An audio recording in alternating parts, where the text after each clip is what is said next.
Udah melaksanakan pen and picknya, jadi sesaat lagi kita akan langsung fokus untuk masuk ke in game-nya antara perwakilan dari Brazil yaitu Kate melawan perwakilan dari Filipina yaitu Onyx PH. Benar, dan kita udah melihat juga tadi sebenarnya draft picknya agak sedikit tipis-tipis ya kalau kita lihat di sini, di mana tadi aja. lucu-lucu.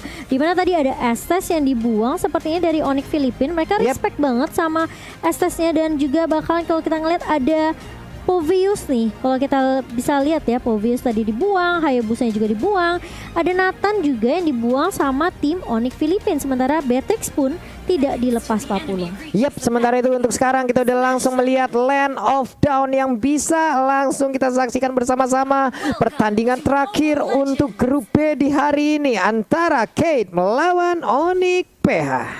Yap, di mana kali ini? Oke. Maika di sini yang memegang Matilda, dan bahkan ada Dlarsky juga yang memakai Uranus. Wow, ada Uranus ternyata. Yap, Uranusnya udah ada juga, udah berhasil digunakan. Sementara itu di area tengah coba kita lihat Matilda bersama dengan Pram yang menggunakan Selena kali ini ya.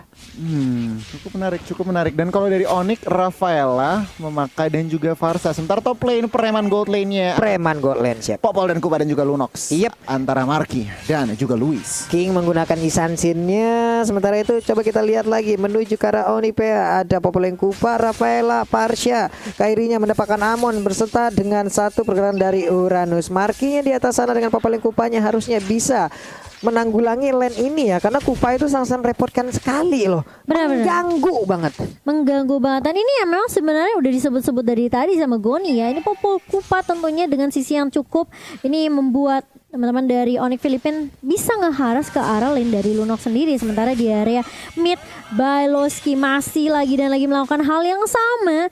Hal yang benar-benar ngeselin banget tentunya para mid laner, atau mungkin yang bakalan ber-1v1 dengan seorang Rafaela. Waduh, ini Kingnya juga harus berhati-hati ya. Dia belum level 4 loh, dia masih level 3. Tadi ada Thrashless juga yang udah hampir aja kena ke arah satu player dari Onyx PH yaitu Uranusnya yang digunakan oleh Dlarsky. Untungnya masih bisa selamat diri.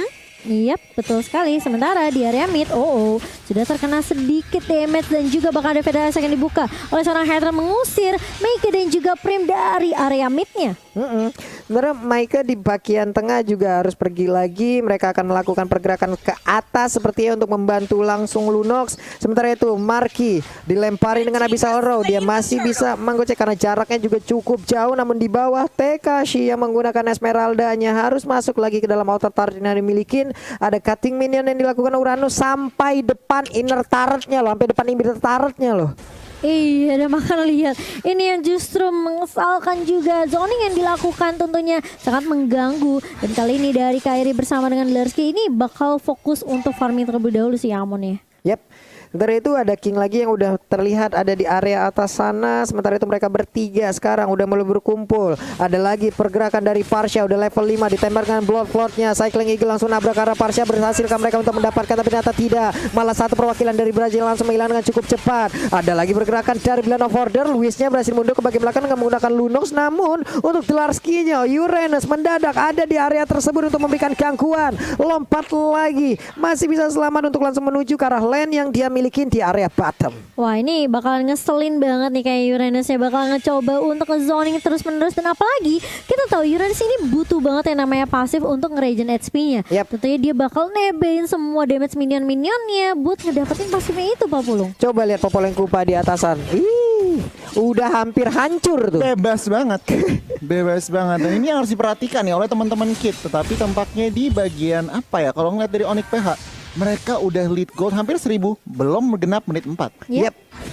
Nih Kairi di tengah juga dengan menggunakan Amonnya udah mulai bergerak lagi. Ada visible yang langsung dia keluarkan. Sementara Maika-nya masih berhasil kabur daerah tersebut. Ada Prime yang harus mundur juga, tapi Purple Buff kali ini cukup terancam. Di mana Isansin, karena sekarang Purple Buff tersebut harusnya menjadi milik dia Isansin, tapi ada pergerakan di bagian atas. King-nya udah mulai hadir kembali. Sementara Maika ada di bagian tengah menghilangkan satu wave minion. Uranus-nya memberikan gangguan kepada Tekashi. Tekashi pun harus pergi ke arah yang lain. Popol dan Kupa di atas. Ada satu top lane yang udah dihancurkan yaitu outer turretnya. Iya, mendapatkan 1 turret untuk tim Onyx Filipin kali ini. Sementara lihat Dwellerski dan juga Baleski bakal coba untuk mengharas lagi dan lagi ke arah seorang Matildanya. Di area midnya Maike-nya benar-benar diganggu habis-habisan karena Kairi mau berfokus untuk ngedapetin turtle terlebih dahulu, Pak Pula. Yep.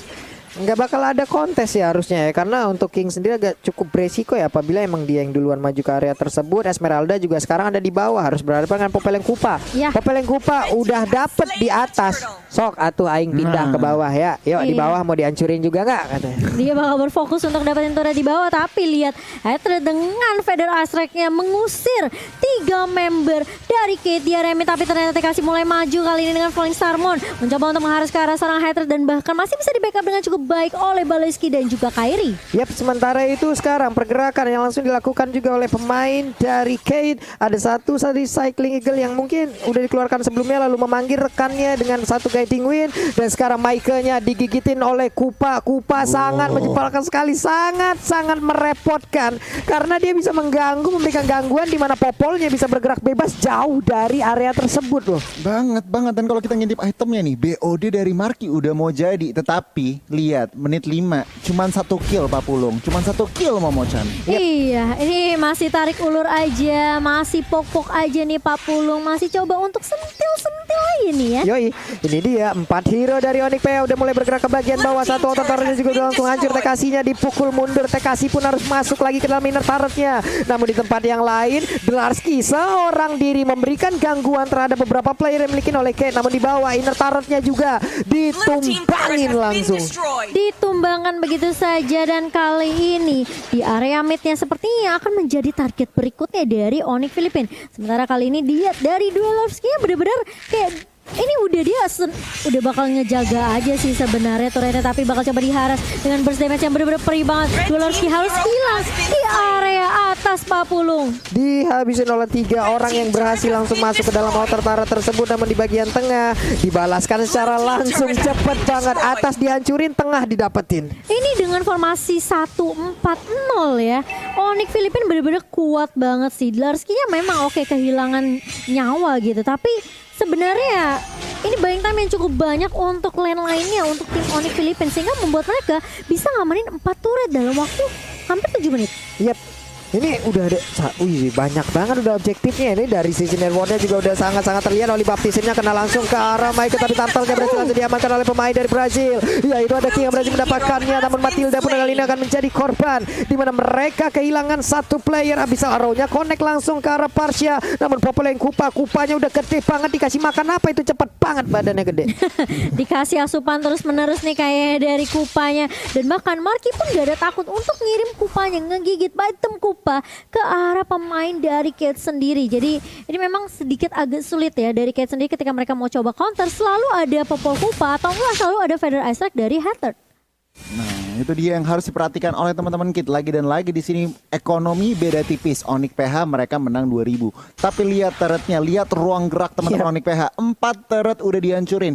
Yang berarti lagi dan lagi ruang gerak mobilitas teman-teman dari Kate itu semakin sempit, semakin kecil, dan tentunya celah-celah openingnya mereka juga semakin susah untuk mencari mungkin tim fight yang baik, tim fight yang efektif bagi komposisi mereka. Iya, ngeri masuk ke bush sih sebenarnya dengan adanya area pertahanan yang semakin kecil. Lightning Trenchant juga tadi diambil. Pastinya ini damage-nya akan semakin sakit lagi. Abyssal Arrow-nya connect kali ini ke arah Popol yang ada di area belakang sana. Beliau model langsung dikeluarkan. Uranus yang ada di bagian belakang juga. TKC-nya langsung memberikan sebuah kalimat. Namun untuk kali ini ada 1 korban yang langsung diamankan. Louis-nya menjadi korban, dilompat dengan Falling Starmon. Namun sekarang ada Matilda yang langsung menjadi korban dengan begitu cepatnya. Double kill didapatkan juga oleh Popoleng Kupa. Kairinya menghilang lagi, mengghosting lagi, pergi ke arah mana dia kali ini? Iya benar banget. Dan Kairi lihat hilang lagi, kamuflase lagi. Hilang lagi, cepet banget hilangnya. Hari ini diposting, besoknya dighosting. Banyak memang kejadian seperti itu. Curhat terus Pak Bukan Pulung ya. curhat. Kenyataan. Tapi ini kalau kita lihat dari instant replay by Samsung Galaxy A52s ini memang sebenarnya bagus banget. Lihat posisi dengan Hatred. Dia tahu dia diincar tapi dia bisa kabur dengan Wings by Wings. Dia tarik ulur sampai beberapa pemain dari Onyx Filipin itu bisa rotasi untuk nge-cover dia. Yap. Sementara Uranus saya coba lihat di bagian bawah dia helikopter terus-terusan ya berputar-putar terus dengan Ionic S yang dia miliki. Helikopter. Coba kalian pastinya tahu lah nadanya seperti apa. Tahu saya. Gak kuat nih gue. Saya nggak ikutan guys.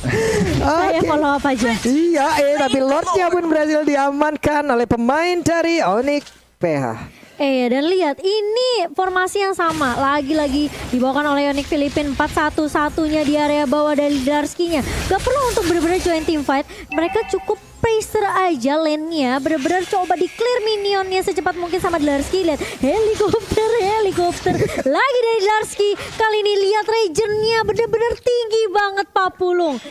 Sabar, aing ngedengarnya ya ampun. Baloiski pun kali ini ada di area mid. Paling kupaya dari tadi ini damage karena turretnya paling kupa kayak mentok deh ya. 100% kayak deh tadi dia sangat-sangat merepotkan sekali. Abyssal Arrow-nya connect ke arah salah satu player dari Onyx. Sementara itu ada lagi Abyssal Arrow yang mungkin belum mengenai ke arah siapapun. Pedra Strike dikeluarkan, nabrak ke arah beberapa player tapi masih bisa dielak. Lordnya masuk, ada Falling Star Moon lompat ke bagian belakang. Namun untuk kali ini ada Popolen Kupa juga langsung memberikan damage balasan. Hanya saja Lordnya langsung menghilang dan satu imbil turretnya masih bisa dipertahankan. Iya, dan kali ini dengan perbedaan network yang jauh banget 7.000 di menit yang ke-10. Lihat itemnya Goni. Wow, kalau ngeliat dari item Tekashi kesulitan sekali mendapatkan dominance ice tentunya buat menullify regeneration dari Rafaela. Iya, ini coba lihat tuh dari Uranusnya seorang diri di depan sana, buset dan ngekacau banget nge-trigger bagaimana source skill yang dimiliki oleh pemain dari Kate. Hanya saja dari satu Mountain Shockernya berkumpul pemain Onyx dan semuanya terkena efek dari kembang api yang udah dikeluarkan oleh Yi Sun Shin. Iya, dan sementara ini bakal menjadi momen yang krusial tentunya untuk Onyx Filipin. Jangan sampai mereka kehilangan kesempatan kali ini. Dan sementara TKC masih mencoba untuk menahan dengan Falling Star Moon bakal coba dibuka lagi. Tetapi ternyata terkena stun dari Oli Baptiste dan Mike pun harus tumbang sebagai target pertama. Tapi di sisi lain lihat Selena mencoba untuk menahan Luis kali ini. Mencoba untuk bertahan dengan Brilliant of Order tapi ternyata bakal coba ditabrak begitu saja. Dan bahkan lihat sakit banget damage dari seorang Kairi. Dan ini yang membuat Onyx Filipin benar-benar kuat banget. Mereka pertahanan di area depannya ada Uranus, ada Darski dan bahkan ada Baleski juga dengan stunnya. Lihat ditahan, ditebein semuanya damage-nya. Dia nggak ada takutnya. Holy Crystal dan bahkan prime-nya hilang begitu saja Pak Pulung. Wow, Uranusnya menjadi momok yang mematikan. Namun sekarang pertempuran kembali pecah lagi. Ada pergerakan dari Amonnya. Satu orang menjadi korban, Matildanya down. Dan sekarang pertempurannya pun langsung selesai. Cepat banget ini match yang terakhir antara Onyx PH melawan Kate. 12 menit saja untuk Onyx Filipin. Mereka membalaskan dendam saudaranya tentunya. Yes. Dan Kate pun harus berjuang di lower bracket. Yes, satu Onyx ke upper